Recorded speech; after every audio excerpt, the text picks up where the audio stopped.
Welcome to this week's chart of the week discussion video. आज के इस video में यहाँ पे दो स्टॉक्स कंसीडर करने वाले हैं, जिसमें एक स्टॉक तो है हमारा जिसमें ऑल टाइम हाई ब्रेकआउट आया है एंड सेकंड स्टॉक है हमारा जिसमें ऑल टाइम हाई ब्रेकआउट के बाद स्टॉक में रिट्रेसमेंट आया है। तो रिट्रेसमेंट आने के बाद ही क्यों हमने उस स्टॉक को कंसीडर यहाँ पे करा है, वो हम यहाँ पे पॉइंट देखेंगे जो आपको आपकी लर्निंग में यहाँ बहुत ज़्यादा हेल्प करेगा। उससे पहले अगर आपने चैनल को सब्सक्राइब नहीं किया, do subscribe to the channel for latest updates. चलिए यहाँ पे अब हम आ गए अपने पहले स्टॉक की। ये है हमारा टोरेंट पावर का स्टॉक है। ये हमारा वीकली चार्ट लगा हुआ है। अब इसमें देखिए मैं आपको एक दो चीज़ें एक्सप्लेन करता हूँ, बहुत ध्यान से उसको यहाँ पे आप देखिएगा। देखिए सबसे पहले तो ये हमारे यहाँ पे स्टॉक में एक बार कंप्लीटली आपको दिखा रहा हूँ कि इसमें ऑल टाइम हाई ब्रेकआउट आया। देखिए यहाँ से स्टॉक ने स्टार्ट किया, उसके बाद स्टॉक ने यहाँ पे ऑल टाइम हाई ब्रेकआउट यहाँ पे दिया है। एक चीज़ और देखिए कि यहाँ पे जब स्टॉक ने ऑल टाइम हाई बनाया, उसके बाद जब यहाँ पे स्टॉक ने ब्रेकआउट दिया, मैं एक बार इसको यहाँ पे लगा दे रहा हूँ एक। आप देखिए यहाँ पे ऑल टाइम हाई बनाया स्टॉक ने, फिर यहाँ पे जब यहाँ पे स्टॉक ने ब्रेकआउट दिया तो ऊपर जाने के बाद देखिए रिट्रेसमेंट आया। अब रिट्रेसमेंट बहुत सारे स्टॉक्स में आते हैं, लेकिन कौन से रिट्रेसमेंट को हमें यहाँ पे जो है अपने इन्वेस्टमेंट पॉइंट ऑफ व्यू से कंसीडर करना है कि रिट्रेसमेंट के बाद हम स्टॉक को यहाँ पे इन्वेस्टमेंट पर्पज से देख सकते हैं। तो उसमें सबसे इंपॉर्टेंट जो चीज़ होती है वो होती है लॉन्ग विक।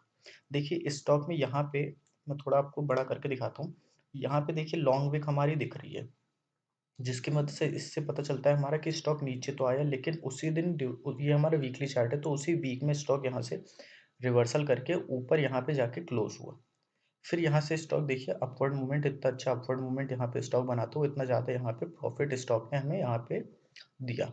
इसी हिसाब से अब यहाँ पे देखिए कि जब यहाँ पे स्टॉक ने दो बार इसको यहाँ पे किया हमारा, एक बार यहाँ पे स्टॉक आया फिर यहाँ पे आके रिजेक्ट हो गया, यानी कि अब ये हमारा ऑल टाइम हाई पॉइंट बन गया और रेजिस्टेंस पॉइंट हमारे यहाँ पे स्टॉक में बन गया है। और यहाँ पे भी देखिए लॉन्ग विक है कि अब स्टॉक यहाँ से रिवर्स करेगा, तो ये स्टॉक में लॉन्ग विक बहुत ज़्यादा हेल्पफुल हो रही है स्टॉक में। इसी हिसाब से देखिए अब यहाँ पे स्टॉक ने इस वीक में यहाँ पे ऑल टाइम हाई ब्रेकआउट दिया, वॉल्यूम भी हमारी बहुत अच्छी थी, सारे पॉइंट्स यहाँ पे हो रहे थे। बस एक दिक्कत थी इस स्टॉक में कि यहाँ पे हमारा इतनी ज़्यादा लॉन्ग विक उसी वीक में आ गई, यानी कि स्टॉक यहाँ पे जाके सप्लाई ज़्यादा हो गई, जिससे पीपल ने यहाँ पे स्टॉक को रिजेक्ट यहाँ पे कर दिया इस पॉइंट पे, जिसकी वजह से स्टॉक में अब लग रहा था नीचे जाएगा क्योंकि इतनी ज़्यादा लॉन्ग विक थी। तो देखिए यहाँ पे 3 वीक्स पे पिछली बार ये नीचे आ गया। अब यहाँ पे क्या हुआ लास्ट वीक में स्टॉक नीचे तो आया है। लास्ट वीक में यहाँ पे देखिए स्टॉक नीचे तो आया है, लेकिन यहाँ पे देखिए अब लॉन्ग विक इस तरफ से दिख रही है, यानी कि प्राइस यहाँ तो आया लेकिन फिर यहाँ से रिवर्सल करके ऊपर जाना के स्टार्ट कर दिया, यहाँ पे आके रिवर्सल करके ऊपर जाना स्टार्ट कर दिया। तो अब ये इसी हिसाब से ऊपर जाने की ओर और कंसीडर करता रहेगा और ऊपर की तरफ ही जाता रहेगा। और ये जो 2 विक्स हैं इनको भी देखिए, अगर मैं एक बार इनको यहाँ पे लगा देता हूँ, sorry for the noise, I can not do anything about that. तो देखिए यहाँ पे जो मैंने लगाई ये भी देखिए यहाँ पे बहुत अच्छा है कि इसके ऊपर भी स्टॉक अभी जाके क्लोज हुआ है पिछले वीक में, यानी कि अब यहाँ से स्टॉक ऊपर ही जाएगा। इस हिसाब से हमने इसी जो पर्टिकुलर रीज़न था, इतनी लॉन्ग विक थी और लॉन्ग विक के बाद एक चीज़ देखिए यहाँ पे वॉल्यूम भी इस वीक में बहुत अच्छी आई है कि जब स्टॉक ने रिवर्सल दिखाना शुरू करा तो वॉल्यूम भी, यानी कि न्यू एंट्रेंट्स यहाँ पे लोग और आ रहे हैं। प्लस ये देखिए कि यहाँ पे कितनी कम वॉल्यूम, यहाँ पे देखिए कितनी कम वॉल्यूम के साथ स्टॉक ने यहाँ पे रिट्रेसमेंट किया है। देखिए यहाँ पे वो स्टॉक नीचे आया, वॉल्यूम ज़्यादा थी, थोड़ा और नीचे आया, वॉल्यूम और कम हो गई, यानी कि इससे पता चला लोग इस स्टॉक को बेचना कम चाह रहे हैं। जितना नीचे आता जा रहा है वॉल्यूम उतनी ही कम होती जा रही है यहाँ पे स्टॉक में। सो इस हिसाब से हम कह सकते हैं कि टॉरेंट पावर अब हमारे यहाँ से ऊपर जाने के चांसेस के यहाँ बहुत ज़्यादा बढ़ जाते हैं। अब ऊपर जाने के चांसेस बढ़ जाते हैं तो आप करंट प्राइस पे इसमें अगर एंट्री लेते हैं तो आपके लिए जो टारगेट यहाँ पे, वो पहला टारगेट तो आपका यही होना चाहिए कि हमारी ऑल टाइम हाई पॉइंट पे जाए, क्योंकि वहां पे जाएगा तो इसमें एक बार जो है वो रिवर्सल होने के चांस यहाँ बढ़ जाते हैं। तो हम ये मान सकते हैं कि स्टॉक यहाँ से आके दोबारा रिवर्सल करेगा, तो अगर कोई प्रॉफिट बुक करना चाहता है तो उसके लिए 750 will be a great point कि वो अपना यहाँ पे प्रॉफिट बुक कर सकता है। तो इस हिसाब से हमारे स्टॉक में यहाँ पे अगर हम देखते हैं तो हमारा टारगेट इस स्टॉक में 750 का होता है और स्टॉप लॉस हमारा अगर प्राइस इसके नीचे चला जाता है, जो हमारे ये सप्लाई जोन जो बन गया है, इसके नीचे अगर प्राइस चला जाता है तो हमारे स्टॉक में जो है स्टॉप लॉस हिट माना जाएगा। तो ये हो गया हमारा फर्स्ट स्टॉक। इसके बाद चलिए अब हम बात करते हैं अपने सेकंड स्टॉक की। तो आ गए अब अपने सेकंड स्टॉक के पास। ये हमारा टाटा मोटर्स लिमिटेड, ये हमारा वीकली चार्ट मैंने यहाँ पे लगा रखा है। एक बार कंप्लीट चार्ट मैं आपको दिखा देता हूँ कि इसमें इसको मैंने all time high breakout consider करके यहाँ पे अपने chart of the week video में यहाँ पे कंसीडर किया है। देखिए यहाँ पे पूरा चार्ट हमने यहाँ पे लगा दिया, यहाँ पे अब आपको दिख रहा होगा कि all time high breakout stock में आया, 2 बार स्टॉक यहाँ पे गया है, लेकिन फिर यहाँ से स्टॉक ने रिवर्सल दिखाया था। अब चलिए यहाँ पे देखते हैं, हम एक दो बार देखते हैं कि इसमें जब आया है ऑल टाइम हाई ब्रेकआउट तो इसने कैसा मूवमेंट दिखाया है। देखिए यहाँ पे एक बहुत अच्छा पॉइंट बन रहा है, ये मैंने ट्रेंड लाइन बनाई है। यहाँ पे देखिए हाई, फिर लो, फिर यहाँ पे हाई, यानी कि ये हमारा जो है रिपीटेडली हाईज बनाता जा रहा था। यहाँ पे देखिए हाई बनाया, फिर यहाँ पे नेक्स्ट हाई बनाया, फिर यहाँ पे हाई बनाया। इसकी वजह से अब यहाँ पे स्टॉक ने जब ब्रेकआउट दिया तो यहाँ पे देखिए रिट्रेसमेंट इस स्टॉक में भी आया है। हो सकता है क्लियर आपको ना दिख रहा हो, लेकिन अब आप देखिए यहाँ पे स्टॉक में यहाँ पे आपको रिट्रेसमेंट दिख रहा होगा, जिसकी वजह से अब यहाँ पे स्टॉक ने फिर इतना अच्छा अपवर्ड मूवमेंट दिखाया है। तो यही मुझे लग रहा है कि अब इस स्टॉक में जो है यहाँ पे क्या हो सकता है, इसका हम ज़्यादा डिस्कशन नहीं करेंगे, क्योंकि अभी इसमें ऑल टाइम हाई ब्रेकआउट आया है। जो मुझे लगेगा वो मैं अब आपको बताता जा रहा हूँ।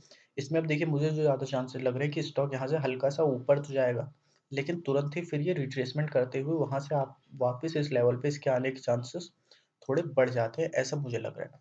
तो स्टॉक ऊपर जाएगा, लेकिन फिर रिट्रेस करके जब यहाँ पे दोबारा आ जाए स्टॉक, अगर आप अभी एंट्री इस स्टॉक में नहीं लेना चाहते नो इश्यू, लेकिन अगर दोबारा स्टॉक यहाँ पे आता है और रुकता है, उस टाइम जैसा भी हमने प्रीवियस स्टॉक में देखा था, वो लो वॉल्यूम के साथ स्टॉक गिरना चाहिए, प्लस यहाँ पे हमारा जो है लॉन्ग विक दिखनी चाहिए। जैसा अभी हमने यहाँ पे एक पॉइंट देखा था, उसमें लॉन्ग विक दिख रही थी। अगर ऐसा होता है तो ये बहुत अच्छा एंट्री पॉइंट हमारा स्टॉक के लिए बन जाएगा। लेकिन क्योंकि अभी देखिए इसमें एक दो इशू और है, जिसकी वजह से मुझे ऐसा लग रहा है कि स्टॉक हल्का सा ऊपर जाके फिर रिट्रेस करेगा।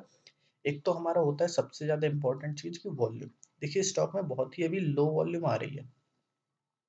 यहाँ पे मैं आपको दिखाता हूँ कितनी लो वॉल्यूम के साथ स्टॉक ने ब्रेकआउट दिया है। तो अभी मुझे ऐसा इसका लग नहीं रहा है कि स्टॉक के ऊपर जाने के चांसेस थोड़े ज़्यादा हैं। लेकिन क्योंकि जितना भी जगह आप देखेंगे सब जगह ये कहा जा रहा है Tata Motors will go high, इसलिए मैंने इसको स्टॉक कंसीडर किया है कि आपको भी इस स्टॉक में थोड़ी क्लैरिटी मिल जाए कि आपको भी कैसे एनालिसिस स्टॉक में करना है। तो यहाँ पे मैं आपको बता रहा हूँ कि जब इसमें वॉल्यूम आए, अब नेक्स्ट डे हमें देखना होगा कि नेक्स्ट वीक में हमारी कैसी वॉल्यूम आती है। तो क्योंकि अभी तो यहाँ पे वॉल्यूम कम है, तो हो सकता है स्टॉक हल्का से यहाँ पे भी और रिट्रेस करे और ज़्यादा ऊपर ना जा पाए स्टॉक। इस हिसाब से अभी आपको इस स्टॉक में मुझे लग रहा है एंट्री अवॉइड करनी चाहिए। हल्का सा ऊपर जाके जब स्टॉक रिट्रेसमेंट यहाँ पे दिखा के दोबारा इस लेवल पे आ जाए, और ये जो हमारा रेजिस्टेंस लेवल ये जब सपोर्ट लेवल का काम करने लगे, जैसे यहाँ पे हुआ देखिए, ये हमारा रेजिस्टेंस लेवल बन गया, फिर ऊपर जाने के बाद स्टॉक यहाँ पे सपोर्ट लेवल बन गया। तो अगर कोई यहाँ पे जाके एंट्री ले लेता है तो उसके लिए इतना ज़्यादा लंबा टाइम हो जाता है अपना प्राइस को यहाँ पे रिकवर करने के लिए, अपना इन्वेस्टमेंट को यहाँ पे रिकवर करने के लिए। और जबकि कोई अगर यहाँ पे आके कोई जब स्टॉक रिट्रेस करके वापस हमारा सप्लाई लेवल पे आ जाता है, तो अगर कोई इन्वेस्ट करता है तो उसके लिए बहुत ही वो हो जाता है कि वो यहाँ पे भी फिर अपना जो है इन्वेस्टमेंट को खत्म करके अपना प्रॉफिट बुक कर सकता है। ऐसे पॉइंट्स आते रहेंगे। इसी हिसाब से आपको अभी इस स्टॉक में एंट्री नहीं लेनी चाहिए, जस्ट आपको वेट करना चाहिए कि स्टॉक दोबारा से हमारा सप्लाई जोन पे आ जाए, तब हम इस स्टॉक में एंट्री लेंगे। उसके बाद तो टारगेट तो आपको फिर फिबोनाची रिट्रेसमेंट की हेल्प से आपको पता ही चल जाएगा, वो आप लगा सकते हैं। मैंने बहुत सारे वीडियोस में ये बता भी रखा है, आप उसकी हेल्प से फिबोनाची रिट्रेसमेंट की हेल्प से यहाँ पे लगा सकते हैं टारगेट्स। तो ये हो गया हमारा 2 वीडियोस। फर्स्ट वीडियो तो मैंने आपको बताया क्यों हमने उसको कंसीडर करा, रिट्रेसमेंट था और वॉल्यूम भी उसमें बहुत अच्छी थी, इस वजह से हमने कंसीडर करा। सेकंड, क्योंकि यहाँ पे टाटा मोटर्स को सब लोग कह रहे हैं कि ये बहुत ऊपर जाने के लिए रेडी है। तो मुझे जो इसमें अपना व्यू लग रहा था, वो व्यू यहाँ पे मैंने अपना व्यू पोस्ट कर दिया है। बाकी आप लोग अपना डिसीजन खुद ले सकते हैं। Thank you.